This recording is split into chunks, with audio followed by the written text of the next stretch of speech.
their respective conferences for their stellar play this week. Mahomes leading the Chiefs over the Ravens on Monday night, 5 scores. Russ also cooked up 5 touchdowns in an epic win over the Cowboys.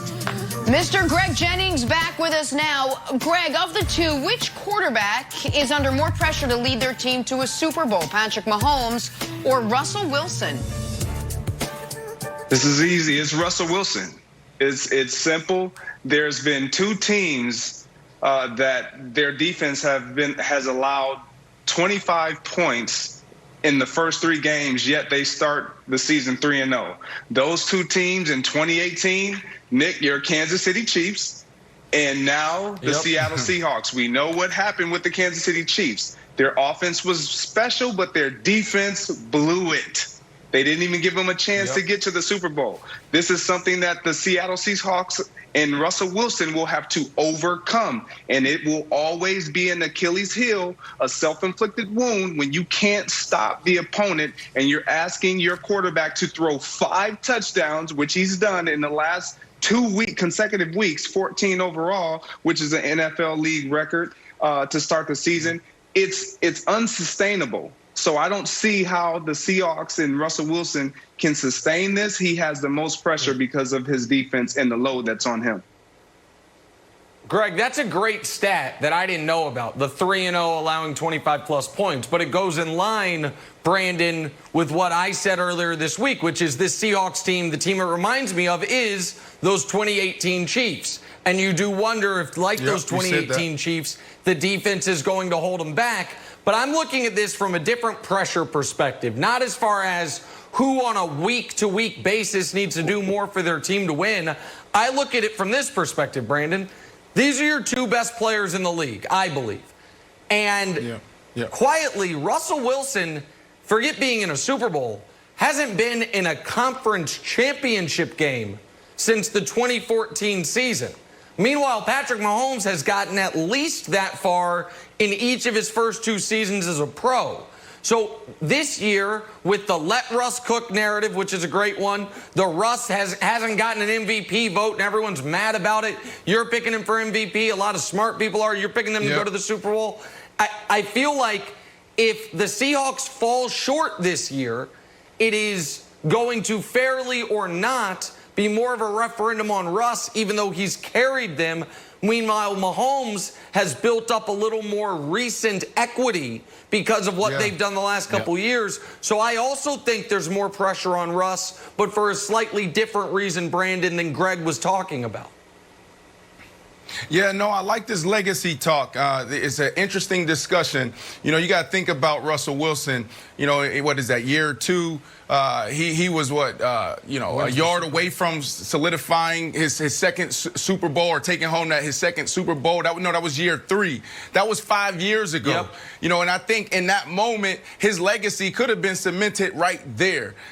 This a lot of football has happened since then. You're right. This is more on Russell Wilson than it is Mahomes. Mahomes, he's young. He has so much time because to get that second Super Bowl, that third Super Bowl, and I hate to talk about it this way because it's so hard to win a Super Bowl. It's so hard to make it to a championship game. It's so hard to make it to the playoffs, and we're talking about it as if it's so easy, and it's not. But when we talk about legacy, you got to look at Russell Wilson. We all know that he's great. We've been saying it for years, and the entire country is behind him right now. But when I think about Russell Wilson, I kind of put him in that Kobe category.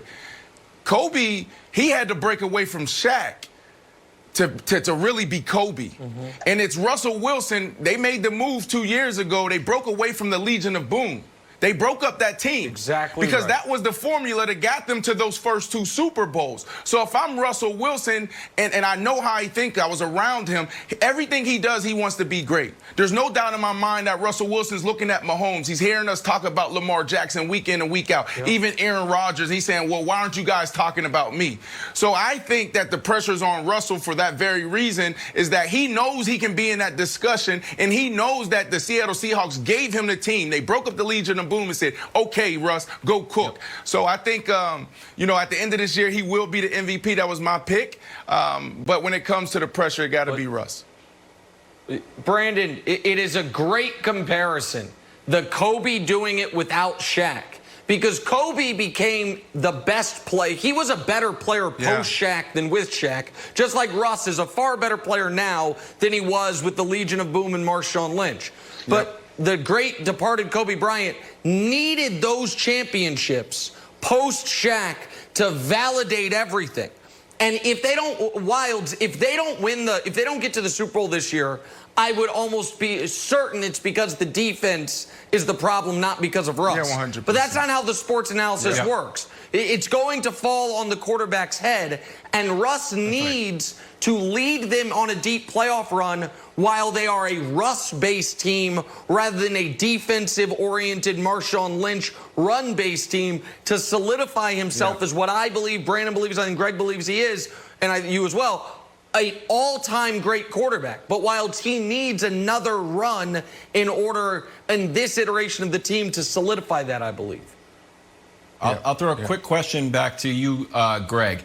If he had 2 Super Bowls, would you put him above Mahomes or would you put him on another level? Just quick. I would definitely put him on another level. I wouldn't put him above Mahomes because what Mahomes is showing us. All right, so here's the thing. And I'm going to whisper this so all of America can't hear it, just most of America. He probably should have 2. Audience.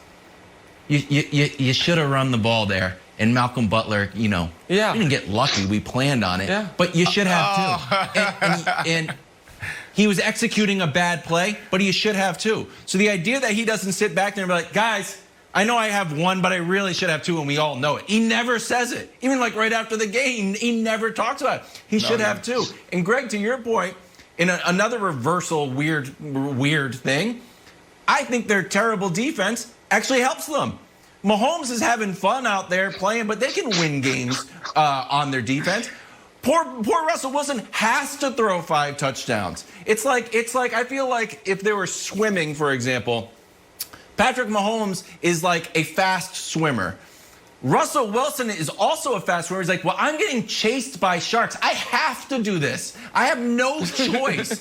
I'm not doing this for fun. So if I swim faster, it's because my life is in danger. I actually think, Greg, their terrible defense helps his MVP case. Well, that, because he's being chased by sharks, makes him under more pressure, correct? Yep. Exactly. Well, the defense is right. There's a lot of sharks. I get lost. There's also jellyfish. You know, the analogy sorts of fall apart. That's exactly right. But Greg, can let me ask you guys a question real quick. Just real quick to Wild's point, because I think we all agree he came as close to winning a Super Bowl as any player ever has without winning it. Maybe you could argue the Bills, the Norwood miss. But even if he had that Super Bowl, I still think he's under this type of pressure because of the point Brandon and I was making, which is that was a different team with a different philosophy, with different personnel that was not based on what Russ can do. So even if he had those 2 Super Bowls, I still feel it'd still be 5 years, going on 6 years since he's been in the conference championship game, and the team not having, we wouldn't have seen them have high-level success when they are based on Russell Wilson. It's great for TV. I mean, this discussion is great for TV, but at the end of the day, he did something that it's hard for people to do. Yeah, he won a Super Bowl already. He will be a Hall of Famer. Sure. So I don't think Russ walks around with the pressure of, oh, I have to win a Super Bowl. And I know we're not saying it, but that's why just people out there watching us, it's like, well, we're having this discussion because it's great. But at the end of the day, Russell Wilson's not walking around thinking, I have to win a Super Bowl to cement my legacy. I don't think he's doing that. Well, I know he's not doing that. He is walking Greg around Jennings, saying thank you Mr. so Unlimited much in that weird voice. For hanging out with us today. Much appreciated. We are going to talk some hoops, get back to a little basketball. The action from last night, LeBron and the Lakers, are they going to cruise to a title after that big Game 1 win, or do we have a series here? First things first. I have a great question now.